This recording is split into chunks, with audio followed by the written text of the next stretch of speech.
In fact, I was very excited when I pulled that first card out, and it was a low card as well.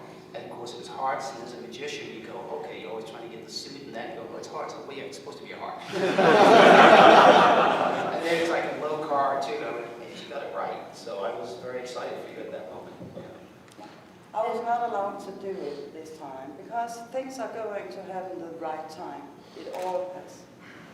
Also, as a side note, everyone, if you consult your packets, the agreement, item number 6, I do not believe that taking my challenge test in front of a large audience will influence my claimed ability in a negative way. Right there. Question for anyone from the JREF. Was this the most visible or largest scale live audience watching? And if so, were there any other ways in which this test was exceptional?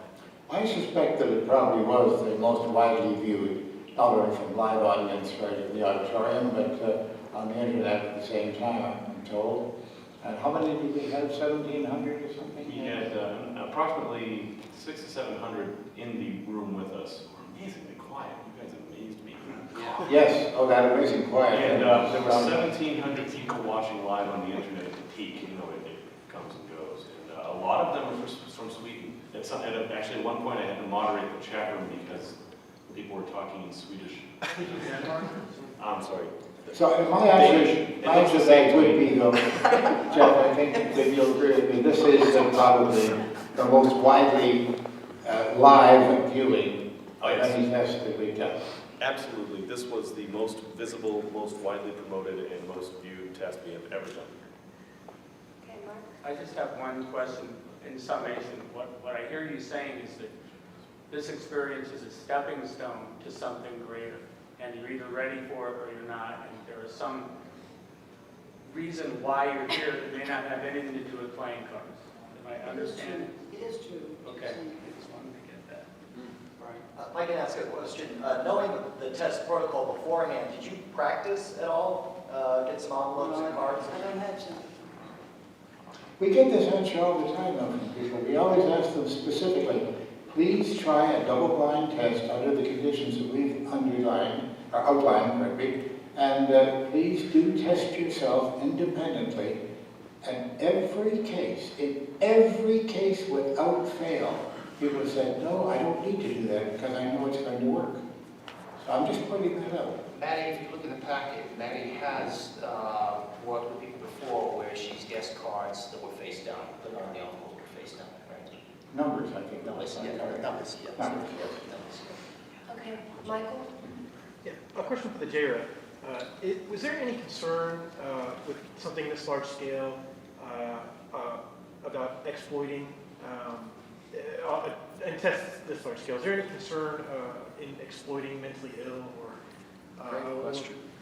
or any concerns along those lines at all? Well, Michael, we try very hard, and we certainly did in this case, of course, to sort out any such cases, because there are people out there who are emotionally unstable in many ways, and who make the most incredible claims, much more incredible than the claim that Connie had made, and we effectively have to get rid of them because we don't want to exploit people who are touched in the head, if we can use the common expression. Yes, we go through a lot of pain to make sure that that doesn't happen. We have to be fair to folks. And I think that Connie will agree that we have been perfectly fair and above board with her, and the evidence is still in the envelope, can be examined by anybody. And incidentally, I think that I have to give personal thanks to my good friend Banachek here, who did an absolutely superb job of doing this correctly, succinctly, and the way the book calls for it. It was a definitive test. DJ, did you still have one? Yeah, I guess the question I was going to ask is a little similar to the last question. For the JREF, for the members of the foundation on the panel, what sort of quality control, if there is various levels of quality among claimants, do you go through, and how do you select among the claimants that you test? I think all of us can agree that Connie is sincere and you know, she's not trying to pull one over on anybody. She came here and is earnest. How do you know that she's the best we have to test if we're going to be doing such a public test? Well, for one thing, two of the new additions to the protocol is that you have to have a media presence. That is, that somebody has paid some attention to you before, that you're not just somebody living in an attic who decides to send us a letter and want $1 million. The second thing is that we have to have an academic reference, which Connie provided to us, saying that she had done a test which was relatively successful and certainly promised that it seemed to produce indications that it would be successful in a formal test. So that is part of the filtration. But I will admit to you that it is difficult to do. And we don't want to offend anybody. We don't want to leave anybody out who has a legitimate claim they really believe they can fulfill. So it is a difficult procedure. I agree with you there. I just want to make sure that the perception isn't that we're choosing anyone. Everyone who goes through the application process gets tested.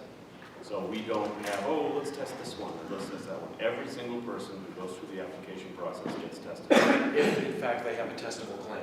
Well, they won't get through the process if they don't. Yeah. But- So that's a preliminary. But Connie was the only one that you had available to you for such a public display this weekend? We have several people, several claimants that are going through the process right now. She happened to be the next one. We can't let people go out of order and be tested out of order, because if one of them actually does pass the preliminary, then that's not fair to all the people who have been waiting. So she was the next in line. Question to Phil Plate. Phil, is the year now since you've been the president? Almost, yes. You must be, I would trust you're quite satisfied with the way things are going. What is your opinion of the continuation or the possible continuation of the $1 Million Challenge? Well, I'm thrilled. I think That's not just possible, it is continuing. Yes. Yes.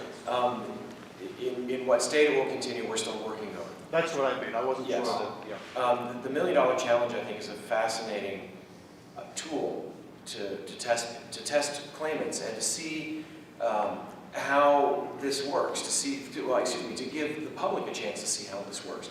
This is a beautiful example of that, because now we had an audience and we had an online audience, and it's not well, it is in fact a scientific process. There is a claim that is made. We work out a testing protocol for it. There are statistics involved. She had to pick 3 cards. There's a 1 in 10 chance each time, and they're independent each time. So, in fact, to get all 3 right, there is a 1 in 1,000 chance.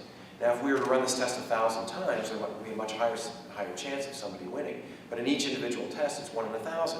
So if someone, and that is by pure chance only, so if someone has an ability, then we should see a different amount of people being able to pass this test. So I like this idea as a scientist, because it is scientifically testing an unusual claim.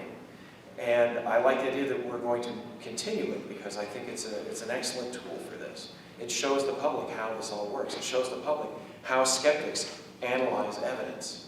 And however we change the challenge in the future, I think that's still going to be at the core of it. It's just going to be more of an administrative change when we do it, to make it more streamlined and more efficient, so that people can apply more easily and they can be tested more easily. would you be happy in a year's time to offer Connie another chance?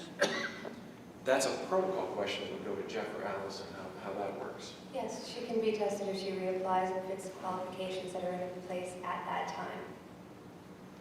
Okay, Sonne, will be over there. Yeah, Naomi Baker, Houston Skeptic Society. A question from the chat is very related to what Richard just asked. Is, do you feel that there's some future time that you would reapply for a similar or slightly changed test when you feel that it was time for your powers to be revealed, as you said earlier? Does that make sense? Do you think there's some future time? You mentioned that this was not the correct time to be, the truth to be shown. That's true. Are you able to tell when that might be the right time? No, because I can't say the time horizon for things. Thank you. Should you feel that that time is upon you, would you reapply for the challenge and try again? I don't think so. Okay. I don't know. I just wondered, has anyone ever gotten past the protocol?